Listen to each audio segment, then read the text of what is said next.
The biographical film drama Girl, you know it's true, it retells the rise and fall of Milli Vanilli, one of the world's biggest pop superstars of the late 80s and early 90s. But centered around the notorious true scandal involving dancers Robert Pilatus and Fabrice Morvan. The film was released yesterday in South Africa, and so to share a little bit more on the production of the film, we're going to be joined virtually by producer and CEO of TOP Afrika Productions, Giselher Venzke. Giselher, good morning. Thanks for your time in the SABC at this hour. Yes, good morning, Tabella. Thanks for having me. It's an exciting... I'm very happy. No, we're super excited to have you, super excited that the movie's also been released. It's quite an interesting story. I mean, everyone in studio was rehashing some of the memories associated with Milli Vanilli. Perhaps for those who don't know the story, you could share with us the true story behind the success and the controversy surrounding Milli Vanilli's legacy. Yes, I mean, I think everybody knows the story that in that time it was not popular, that nobody was singing live. Everything was actually created today. Today is everything created in the studio, and the big concerts are as well created.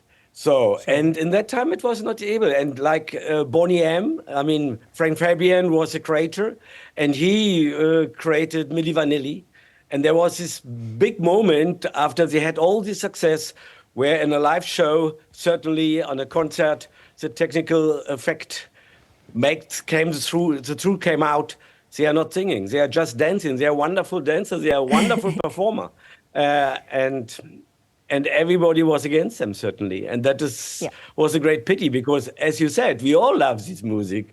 It was #1 so many times in the 80s. Yeah, no, absolutely. Thank you for painting that picture. I actually wanted to also note the fact that the film is a collaboration of people who actually lived through the ordeal. Perhaps you could share a little bit more about what that brought to the storytelling. Say again, it was a bad connection here? I was saying that the story and the film, the collaboration, actually involves people who lived through the ordeal. Perhaps you could share more about this and the dimensions it added to this biographical piece. Yeah, I mean, there are many people involved in this story, and it is a true story. And we know that Rob, he ended very tragically. He died after overdose, and it was a terrible story, actually, then also for his body. Fab, and I think we should remember that, how things can go wrong. Yeah, no, absolutely. And I think just rehashing that story, the role that it's played in many people's lives as well. I wanted to look at the production side of things. You decided that you're going to be shooting the film, or the film is shot in Munich, which is in Germany, Berlin as well, Cape Town, and then Los Angeles. That's a lot of crisscrossing, lots of venues of choice as well. Talk to us about why you decided to hone in and choose these venues as significant for the film. I mean, Munich is clear. Frank Fabian lived in Munich, and this is a German production via a German production company, Leonine Studios, and that we in South Africa got the chance to make one of the biggest portion to create Los Angeles, Baltimore, New York, in Cape Town, as we have done it a few times already, but to make us actually the important player and the locations for the story. And we have authentic location in Constantia, in Cape Town, Rhodes, palm trees, Los Angeles. It was a big honor, and for me was it just another proof how good we can work together with the international people, and South African crew and cast was amazing for me. Absolutely, and collaboration is important in these moments. Perhaps also just on the back of you shooting in Cape Town, were there any moments where local community members were involved, or they got, or they impacted the production at large? Talk to us about what unfolded on that front, if any. Yeah, I mean, Rob and Fab, Tijan and Ilan came to Cape Town, and it was for their first time, and they came as two men of color living actually in Cologne and in Paris, and the world was completely different here. And but because he didn't wear in makeup and costume, of course, when the privateer.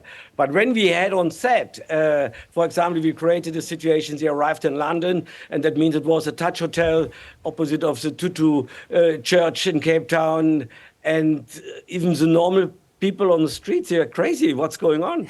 How we recreated Milli Vanilli again. It was wonderful. Giselher, thank you for sharing that memory. I actually wanted to look at, as research was and treatment was unfolding, even the shooting of the movie, what was a common misperception that, people have about Milli Vanilli, that you included in the film, that it was also dispelled through the film? What can you unearth on that front for us? The fact is that we all were already impressed that we could recreating that, and that we could do this authentic moment here in South Africa, and that Milli Vanilli means also Rob and Fab created these people again, and it was wonderful. Giselher, thank you for joining us. I just want to very quickly wrap up. Looking back on set, there was many moments, obviously, that encapsulated the essence of the movie, the spirit. What is the message of the film that you want to relay? Yeah, the message is the true story is always coming out. Let's start with that. And we want to honor, actually, especially now still Fabrice, which is still alive. And when we had the premiere in Munich, he was there. And of course, it was for him a huge event that certainly about his life was this big international movie. I mean, Frank Fabian, he died a few days after our premiere. It's crazy. But we created it, and it is there now. And I hope that many, many people, also here in Cape Town and South Africa, will watch it and enjoy it and memorize these both fantastic performers. Well, thank you for sharing your story. Thank you for sharing this story with the world, for reviving that. Filminity is pleased to announce the motion film. It's released, Girl, You Know It's True. It's a captivating biopic documenting the rise and the fall of the 90s pop superstars Milli Vanilli. We just spoke to producer and CEO of TOP Afrika Productions, Giselher Venzke. Thank you very much for joining us at this hour.